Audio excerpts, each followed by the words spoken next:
오늘 말씀의 제목은 너는 내 것이라. 이 말씀 속에 우리를 향한 하나님의 특별한 사랑이 담겨 있다라는 이런 제목으로 말씀을 생각을 하려고 합니다. 우리 하나님이 오늘 1절에 보니까 너는 내 것이라 이렇게 말씀을 하고 있습니다. 성경에 보면 하나님과 성도의 관계를 다양하게 표현을 하고 있는데 아버지와 아들 관계, 그래서 부자 관계로 소개하기도 하고 때로는 왕과 백성, 군신 관계로 또 표현하기도 하고 주인과 종, 주종 관계로 표현하기도 합니다. 때로는 신랑과 신부, 부부 관계로 나타내기도 합니다. 또 한 가지를 더 들게 되면 주인과 소유의 관계를 말씀해 주고 있다라고 하는 겁니다. 출애굽기 19장 5절을 보면 이렇게 말씀합니다. 세계가 다 내게 속하였나니 네가 내 말을 잘 듣고 내 언약을 지키면 너희는 모든 민족 중에서 내 소유가 되겠고 하나님의 소유가 된다. 이렇게 말씀을 해줍니다. 또 레위기 20장 26절에는 너희는 나에게 거룩할지어다. 이는 나 여호와가 거룩하고 내가 또 너희를 나의 소유로 삼으려고 너희를 만민 중에서 구별하였다. 이렇게 말씀해 주고 있습니다. 역시 하나님이 우리에게 말씀하기를 너희는 나의 소유다. 하나님의 소유다. 이렇게 말씀을 해주고 있습니다. 오늘 본문에 보니까 너는 내 것이라 이 말씀도 우리를 두고 하나님의 소유다. 이런 의미를 가지고 있습니다. 여기 오늘 본문에 보면 너는 내 것이라고 말씀할 때 너 이 말씀 속에는 이스라엘 전체를 가리키기도 하고 또 개인 한 사람을 가리키기도 합니다. 더 나아가서 신약에 있는 모든 성도들을 가리킬 때 너라 이렇게 부르기도 한다는 겁니다. 하나님이 이 소유란 말을 사용하신 이유가 무엇이겠는가? 뭔가 나의 소유다 그러면 어떤 생각이 듭니까? 애착이 더 생기는 거죠. 이건 나의 것이다 이렇게 하면 막 애착이 생기고 또 지키고 보호하고 싶고 마음이 생기는 거죠. 우리가 아이를 기를 때 이건 내 아들이다 내 딸이다 그러면 얼마나 애착이 생깁니까? 또 보호하고 지키려고 하는 마음이 생기는 거예요. 하나님이 너는 내 것이다 이렇게 말씀할 때는 하나님이 우리를 향하여 사랑을 가지고 계시고 절대적으로 지키고 보호하시겠다 이런 뜻을 가지고 있습니다. 이 시간 하나님의 사랑을 다시 한번 되새겨보면서 우리가 승리의 삶을 살아가야 될 줄로 믿습니다. 오늘 이 이사야 성경은 이사야라는 사람은 아마 주전 6세기 7세기에 활동한 선지자이기도 합니다. 그 당시 이스라엘은 풍전등화와 같은 상황에 놓여 있었습니다. 이스라엘 나라가 솔로몬 이후에 남북으로 나누어지면서 같은 동족이었음에도 불구하고 남아국 유다와 북왕국 이스라엘로 나누어지게 됩니다. 그런데 북왕국 이스라엘이 주전 786년에 아수라고 하는 나라에 의해서 망하게 되는 거예요. 히스기야 왕 때 이미 북왕국 이스라엘은 망했어요. 그런데 선지자들이 예언자들이 말하기를 남아국 유다도 망한다는 거예요. 남아국 유다도 바벨론 나라가 침략해서 이 나라가 망하게 될 것이라고 예언의 말씀을 받았어요. 그런데 그 말씀 말미에 또 어떤 말씀을 주시는가 하면 이 나라가 망하긴 하지만 때가 되면 하나님이 다시 회복시켜 주시고 포로로 끌려가던 그들이 고향으로 돌아오게 될 것이다. 이런 약속을 이사야 성경을 통해서 주시는 거예요. 하나님 이사야 성경을 통해서 이 유다가 히스기야 왕이 다스리던 이 유다 나라가 때가 되면 망한다는 거예요. 그래서 주전 586년에 바벨론에서 망하게 되고 7천년 동안 바벨론 땅에 포로를 끌려가 있다가 하나님의 도움으로 말미암아 그들이 다시 고국으로 돌아온 은혜를 얻게 되었습니다. 이런 긴박한 상황, 풍전등화와 같은 상황 속에 있는 이스라엘 백성을 하여 하나님이 너는 내 것이라 이렇게 말씀하는 거예요. 창조자 하나님께서 우리 한 사람 한 사람을 두고 너는 내 것이라 이렇게 선언하시는 거예요. 우리 한 사람을 두고 너는 내 것이라. 오늘 1절에 보니까 야곱아 너를 창조하신 여호와께서 지금 말씀하시느니라. 이스라엘아 너를 지으신 이가 말씀하시느니라. 너는 두려워하지 말라. 내가 너를 구속하였고 내가 너를 지명하여 불러나니 너는 내 것이라. 하나님께서 우리 한 사람 한 사람을 두고 내 것이라 이렇게 부르고 있습니다. 여기 1절에 보니까 야곱과 이스라엘 이렇게 부르고 있습니다. 야곱이나 이스라엘은 같은 한 사람을 두고 부르는 이름인데 개인의 이름이기도 합니다. 그와 동시에 야곱이나 이스라엘이라는 이 이름은 이스라엘 민족 전체에 대한 이름이기도 합니다.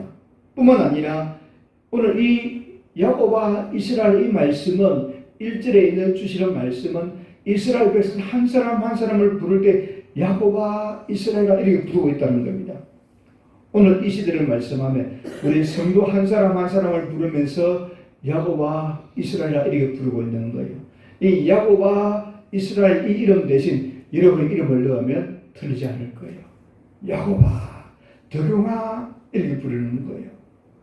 하나님이 우리 한 사람 한 사람을 부르면서 너는 내 것이라 이렇게 말씀을 해주고 계십니다.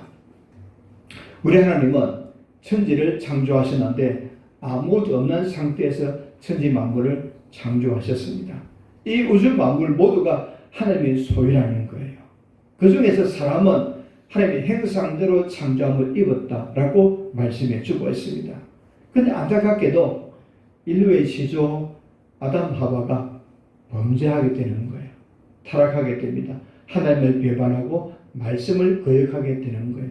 그것을 두고 원죄다 이렇게 말씀을 하고 있습니다. 자식은 실로 부모를 닮게 되어 있어요. 저는 한번 사진을 찍으면 우리 아버지하고 왜 똑같은지 몰라요. 저도 깜짝 놀랍니다. 아니 내가 우리 아버지가 60대 70대 됐던 그 사진을 기억하면 내가 지금 똑같은 거예요. 자식은 부모를 닮는다. 틀리지 않는 것 같아요. 그와 마찬가지로 아담 이후의 모든 사람은 아담을 닮아서 죄를 범하게 되는 거예요. 원죄를 가지고 있는 우리가 원죄의 속성을 가지고 있다가 죄를 짓는데 한 사람 한 사람이 죄를 짓는 것을 두고 자범죄다 이렇게 부르고 있습니다. 모든 사람은 원죄와 자범죄로 말미암아 하나님께서 멀어져서 비참한 삶을 살다가 영원한 사망을 당할 수밖에 없는 불행한 존재가 되고 말았습니다. 이 비극에서 구원받는 길은 무엇이겠습니까? 죄 문제를 해결하는 거예요. 사람은 아무리 대단해도 모든 사람이 죄인이기 때문에 구원자가 될 수 없다는 겁니다. 자기 자신의 죄도 감당치 못하는데 누가 다른 사람의 죄 문제를 해결해 줄 수 있겠습니까? 그래서 하나님께서 죄 없으신 하나님 아들 예수 그리스도를 이 땅에 보내주셨습니다. 동정녀 마리아의 몸을 빌려서 죄 없으신 예수님께서 성령으로 잉태하게 되었습니다. 그것을 두고 성탄이라 이렇게 부르게 되었습니다. 그 예수님께서 이 땅에 오셔서 공생의 삶을 사시다가 십자가 위에서 우리의 죄를 지고 죽으셨습니다. 그것을 두고 구속합니다. 구속이다 이렇게 부르고 있습니다. 원래 구속이란 말은 노예를 그 소유주에게 값을 주고 사는 것을 의미하는 거예요.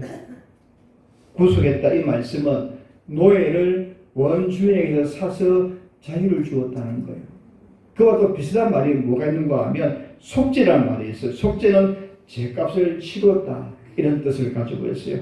대속이라는 말도 있어요. 대속도 역시 죄값을 대신 치러줬다라는 말이에요. 또 하나 속량이라는 단어가 있어요. 이것은 죄값을 치루어서 노예를 양민으로 샀다라고 하는 거예요. 노예를 돈을 주고 사서 자유를 주었다는 그런 의미가 속량이라는 의미라는 거예요. 그래서 여러분 노예를 풀어줘도 노예는 또 노예가 될 수밖에 없는 비극적인 삶을 살 수밖에 없는 거예요. 근데 이 노예가 좋은 주인에게 소유가 되어진다면 자유를 누릴 수가 있는 거예요. 우리의 좋은 주인이 누굽니까? 바로 예수님이라는 거예요. 그래서 우리가 하늘의 소유가 되었다라고 하는 거예요. 우리는 죄의 종이었는데 예수님의 십자가의 보혈로 우리의 죄값을 지불하시고 그리고 그냥 자유롭게 살게 하는 것이 아니라 죄값을 지불하신 하나님께서 이제는 하나님의 소유다 이렇게 말씀하는 거예요. 하나님 안에서 자유를 이루어 사는 사람이 되었다라고 하는 겁니다.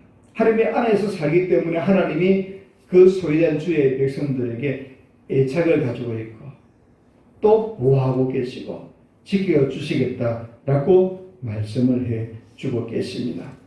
오늘 본문에 보니까 이 구원 사건을 역사적으로 설명을 해주고 있는데 3절에 보니까 대전 나는 여호와 내 하나님이요 이스라엘이 거룩한 이요 내 구원자입니다. 내가 애굽을 너의 속량물로 구스와 스바를 너를 대신하여 주오노라 이렇게 말씀하고 있습니다. 바사 제국, 페르시아 제국이 훗날 애굽 또 구스와 스바는 에도피아 지역을 가리킵니다. 바사 제국이 애굽을 정복하고 또 구스와 스바 나라들을 정복하게 되었습니다. 그 후에 바사 왕 고레스가 이스라엘 사람들에게 명령을 내립니다. 고향으로 돌아가라는 거예요. 자유를 주었다는 겁니다. 애국과 구스를 희생물로 삼아서 이스라엘을 구원해 주셨다라고 하는 겁니다. 그 일을 역사적으로 고레스 왕이 행하였다라고 이사야 성경을 통해서 예언해 주는 거예요. 그래서 이스라엘을 구원하기 위해서 바사왕 고레스가 애국을 또 구스를 희생으로 삼아서 이스라엘을 구원해 주셨다라고 하는 겁니다. 사절에 우리가 또 이렇게 말합니다. 네가 내 눈에 보배롭고 존귀하며 네가 너를 사랑하였으며 네가 내 대신 사람들을 내어주면 백성들이 내 생명을 대신하리니 이렇게 말씀합니다. 하나님 이스라엘을 사랑하시기에 다른 백성들을 희생했으라도 이스라엘을 사랑하신다라고 하는 것을 오늘 3절 4절을 통해서 말씀하시는 거예요. 하나님 이스라엘을 역사적으로 구원하기 위해서 바사왕 고레스를 들어서셨고 그 희생물로 애굽을 또 구스 나라를 스바를 여러 에티오피아 지역과 이집트를 희생물로 삼았다라고 하는 거예요. 그러면서 이 말씀은 신약에 오며 역사적 사건을 통해서 한 나라가 다른 나라를 정복함으로 이스라엘을 구원해 주었습니다. 이제는 인류 구원을 위해서 하나님이 어떤 일을 하겠는가를 이 본문을 통해서 담고 있는 거예요. 인류 구원을 위해서 하나님이 예수님을 보내시겠다는 내용을 이 본문 속에 담고 있는 거예요. 그것이 바로 십자가의 구원 사건이라고 하는 겁니다. 에베소 1장 7절에 보니까 우리는 그리스도 안에서 그의 은혜의 풍성함을 떠나 그의 피로 말미암아 속량 곧 제사함을 받느니라 이렇게 하는 거예요. 하나님이 구약 이스라엘 백성을 구원하기 위해서 다른 나라들을 희생물로 삼았습니다. 오늘 우리를 구원하기 위해서 하나님이 예수님을 희생물로 삼으셨다는 겁니다. 그리고 그 하나님께서 이렇게 말씀합니다. 우리를 얼마나 사랑하시는가를 말씀하면서 우리를 구속하기도 전에 우리 이름을 먼저 알고 계셨다라고 하는 거예요. 예사야 49장 1절에 보니까 여호와께서 태에서부터 나를 부르셨고 내 어머니의 복중에서부터 내 이름을 기억하셨으며 이름은 그 사람 자신을 가리키는 거예요. 이름을 부르셨다라는 것은 이미 알고 계셨고 태어나기도 전에 하나님이 그 사람이 이 땅에 올 것을 아시고 사랑하셨다라고 하는 거예요. 어느 중국 교포 여자분이 이제 우리나라로 왔어요.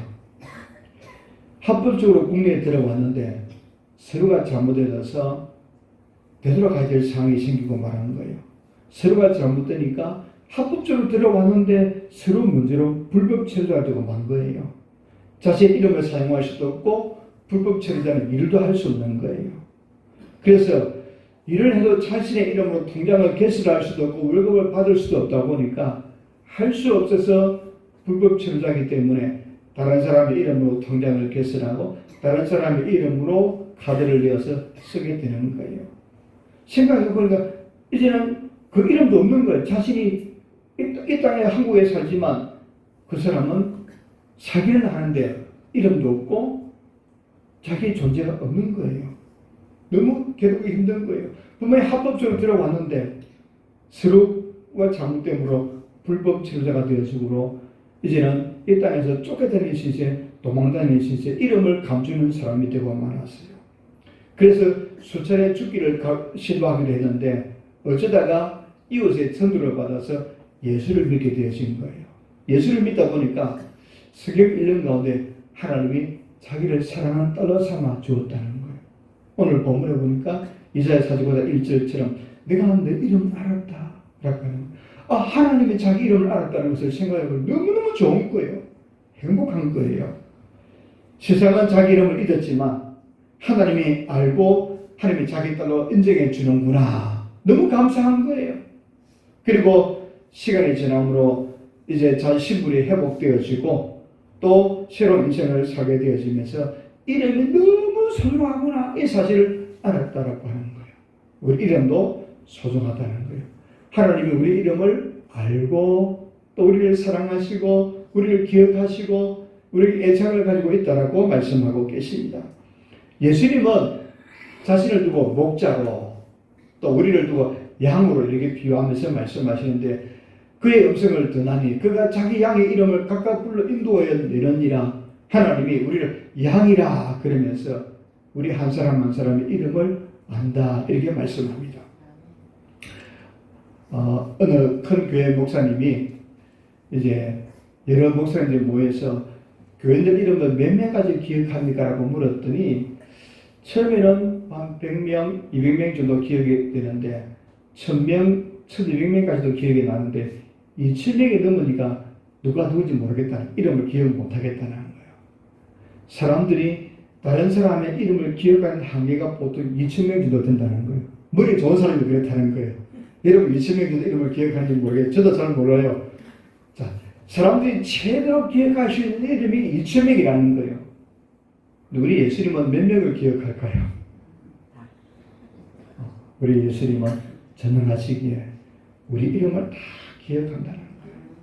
사람들은 2000명 정도 넘으면 기억 못한다는 거예요. 어느 큰 교회 목사님이 식사를 하는데 어떤 분이 지나가면서 인사를 하더라는 거예요. 그래서 옆에 있는 교육자이 누구지 물었더니 아니 목사님 지난주 자기 받은 장도 아닙니까? 그렇게 하더라는 거예요.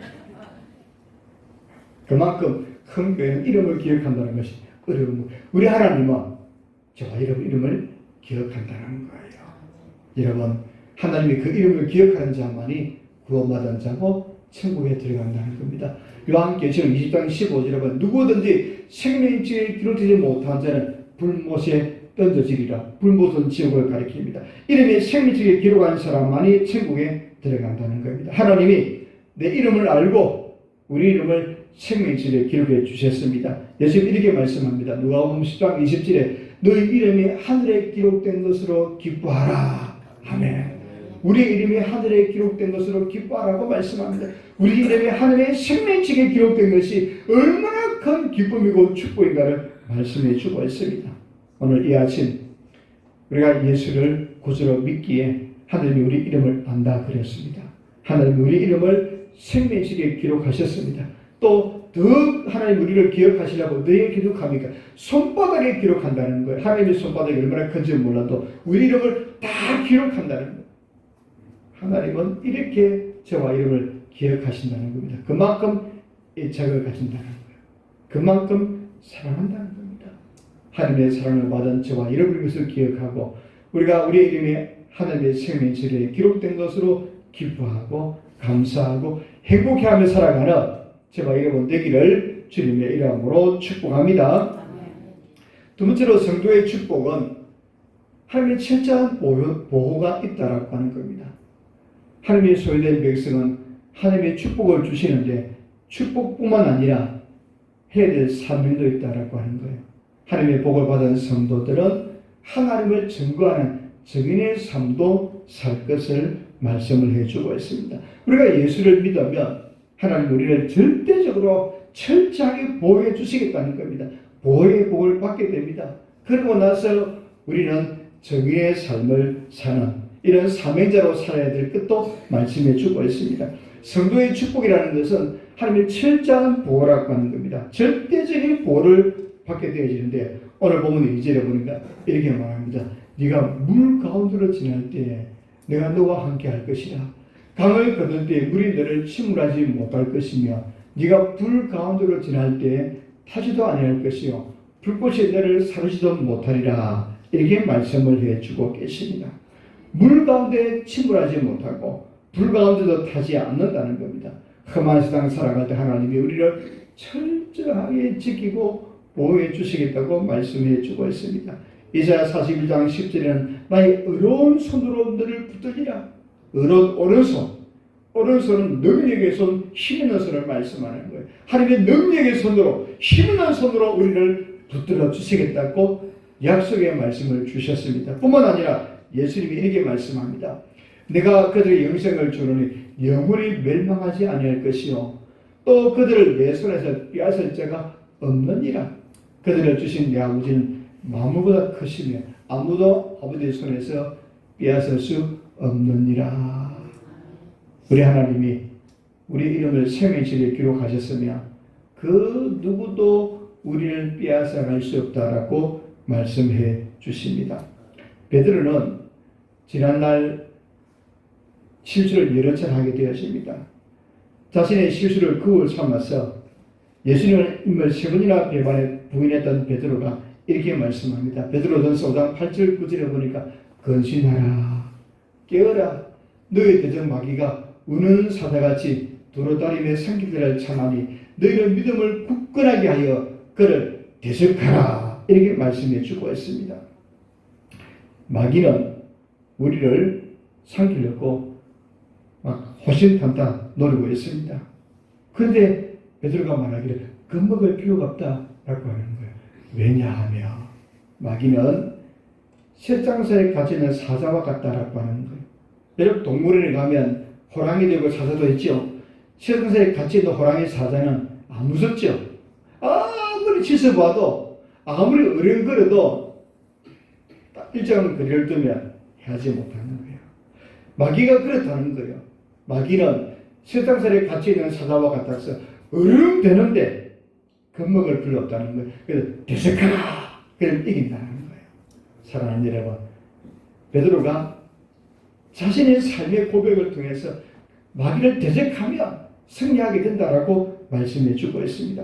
그래서 바울은 이 원리를 알았기에 이렇게 말씀해 주고 있습니다. 주께서 나를 모든 악한 일에서 건져내시고 또 그의 친구에 들어가도록 구원하시리니 그에게 영광이 세세 무궁토록 있을지어다. 아멘. 이렇게 하는 거예요.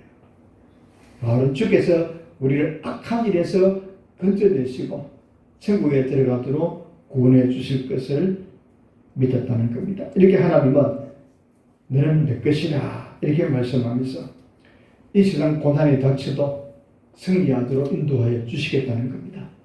주의 말씀 붙들고 너는 내 것이라. 하나님이 우리를 두고 너는 나의 소유다 이렇게 말씀하신 이 사실을 기억하고 그 소유물의 애착을 가지고 절대적으로 보호한다는 사실을 기억하면서 우리는 하늘의 보호 안에 있는 줄 알고 힘없고 승리의 삶을 살아가는 저와 여러분 되기를 주님의 이름으로 축복합니다. 이 하나님의 보호 속에 살아가는 사람은 정인의 삶을 이 세상 살 동안 행해야 한다는 거예요.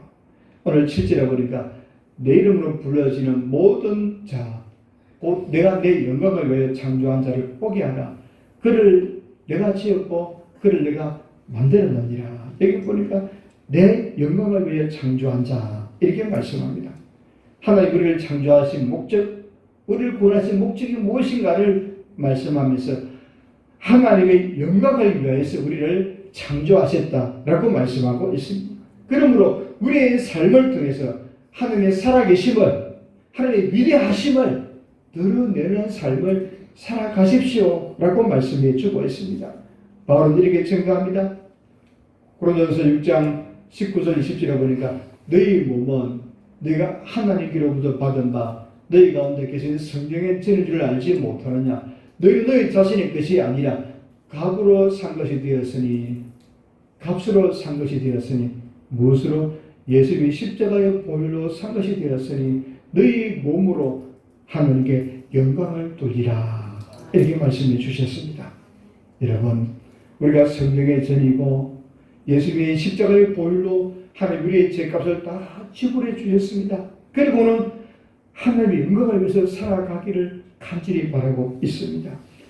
이사야 44장 15절에 보니까 우리를 소유 삼으신 목적을 분명히 밝히고 있는데 내가 알려주었으면 구원하였음이 보였고 너희 중에 다른 신이 없으나니 그러므로 너희는 나의 증인이요 나는 하나님이라 여호와의 말씀이니라. 이렇게 말씀하면서 우리에게 하나님의 증인의 삶을 살아가라고 말씀해 주는 거예요. 나의 증인이라. 이스라엘이 하나님을 증거하는 사명자라 이런 말씀을 해주는 겁니다. 신약시대의 모든 이스라엘 백성 모든 성도들은 사명자다 이렇게 부르고 있는 겁니다.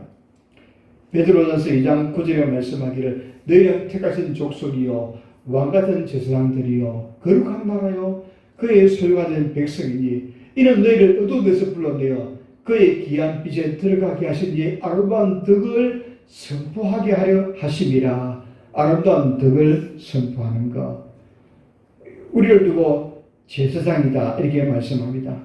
신약시대 모든 성도들은 제사장적인 사명을 다 가지고 있는 거예요. 그 사명은 예수님이 주신 복음을 전하는 거예요. 이 사명은 어떤 특정한 사람에게만 주어진 것이 아니라 예수 믿는 모든 사람에게 이 사명이 주어졌다는 겁니다. 우리는 하나님의 소유된 백성들입니다. 그러므로 이 사명을 잘 감당해야 됩니다. 우리는 정인의 삶을 잘 감당해야 되는 것을 말씀해 주고 있습니다. 근데 우리가 정인의 삶을 살아가는 일이 쉽지 않다는 거예요. 자, 왜 우리가 이 정인의 삶이 잘 안 될까? 그 이유는 세상 염려 때문이라는 거예요. 세상의 염려 때문에 정인의 삶을 잘 살지 못하는 거예요. 또 하나는 세상 사람들의 반응에 너무 민감하기 때문에 정인의 삶을 살지 못하는 경우들이 많다고 하는 겁니다. 미국에서 30년을 살다가 미국에서 목회를 하는 목사님이 강의를 하는데 미국에서는 전도를 못한다는 거예요. 전도하면 잡혀간다는 거예요. 미국이 얼마나 잘 살고 좋은 민주주의입니까? 근데 미국에서 복음을 전하면 잡아간다는 거예요. 그래서 어떻게 전도하는가 하면 현수막이나 아니면 간판을 만들고 입간판을 만들어서 덕에 매거나 해서 길 사거리에 있다가 5분 딱 쉬었다가 도망간다는 거예요. 그러면 신고도 못하는 사이에 도망간다는 거예요. 그럼 한인들은 어떻게 전도합니까? 물었더니 한인들은 뭐 전도지도 주고 우리가 하는 데서 사탕도 주고 이렇게 한다는 거예요. 왜냐하면 한국 사람들은 한국 사람들을 고소하지 않는다는 거예요. 왜냐하면 서로 얽혀있기 때문에. 그래서 한인들이 있는 상점에가 마트에 가면 서로 뭐 전도하고 이렇게 하는데 미국 사람들에게 전도한다는 것은 정말 어렵다는 거예요. 아마 우리나라도 얼마 안 가서 그렇게 되지 않을까 싶을 정도로 전도하는 일이 어려운 시대가 온다는 거예요. 정말 저렇게 잘 사는 미국에서 이제는 사람의 눈치를 보고 살아가야 되는 시대가 되었다라고 하는 거예요. 정말 힘든 시대가 되었다는 거예요. 그러면서 그 목사님 하시는 말씀이 뭔가 하면 미국에서는 한인들이 있는 교회를 가야 국회의원도 되고 시장도 된다는 거예요. 표를 밀어주기 때문에. 교회 안 나가면 표를 못 얻어서 시장도 못한다는 이야기가 할 정도로 자기들끼리 끈끈하게 있기 때문에 전도가 한다 이런 이야기를 하더라고요. 우리는 살아가면서 사람들의 반응에 얼마나 많이 민감하게 살아가고 있습니까? 우리는 한번 하나님의 반응이 더 중요한 것이지 사람의 반응에 너무 민감하게 살아서는 안 된다는 거예요. 사람들의 눈치에 그래 살아가서 안 된다고 말씀해 주고 있습니다. 예수님이 말씀하시기를 마태복음 1장 31절로 33절에 보니까 그러므로 염려에 이르기를 무엇을 먹을까 무엇을 마실까 무엇을 입을까 하지 말라. 이는 다 이방인들이 구하는 것이라. 너희 하늘 아버지께서 이 모든 것을 너희 있어야 할 줄을 아시느니라. 그래도 너희는 먼저 그의 나라와 그의 의를 구하라. 그리하면 이 모든 것을 너희에게 더하시리라. 아멘. 하나님을 믿지 않는 세상 사람들은 염려하고 살아간다는 거예요. 세상 하나님을 믿지 않는 사람들은 늘 염려하고 눈치 보고 살아간다는 거예요. 하나님의 백성된 우리들은 하나님의 나라와 하나님의 다스림에 초점을 맞추고 살아가야 한다는 겁니다. 하나님의 나라와 그의 의를 구하는 일에 마음을 두고 살아가게 되면 하나님이 우리의 삶을 반드시 책임지고 또 책임져 주시겠다고 말씀해 주십니다. 그리고 잘 되는 삶을 살게 하시고 더 나아가서 장차 주님의 나라에서 상급도 주시겠다고 말씀하시는 거예요. 그러므로 그의 나라와 그의 의를 구하는 삶을 우리가 살아가야 한다는 겁니다. 그런데 불구하고 지나치게 세상을 의식하다 보니까 세상 사람들에게 조롱을 당합니다. 세상에서 조롱을 당하지만 우리는 하나님의 나라의 왕자와 같다라고 하는 거예요. 세상에 살고 있지만 우리는 천국에서 하나님의 나라의 왕자로 살 사람들입니다. 그러므로 성령에게 우리 자신을 맡기고 또 그 능력을 받아서 당당하고 멋지고 정의의 삶을 살아갈 수 있는 저와 여러분이 되어지기를 바랍니다. 말씀을 맺겠습니다. 나는 누구인가? 오늘 하나님이 이렇게 말합니다. 1절에 너는 내 것이라.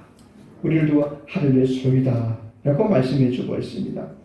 이 말씀 속에는 장차 천국에 들어가기까지 하나님이 너는 내 것이기 때문에 철저하고 철저하게 지키고 보호해 주시겠다는 약속이 너는 내 것이라 이 말씀 속에 담겨져 있다라고 하는 거예요.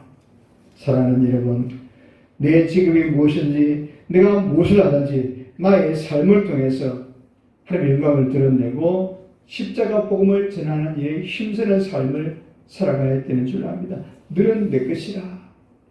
이 말씀 속에는 우리를 향한 하나님의 특별한 사랑이 있습니다.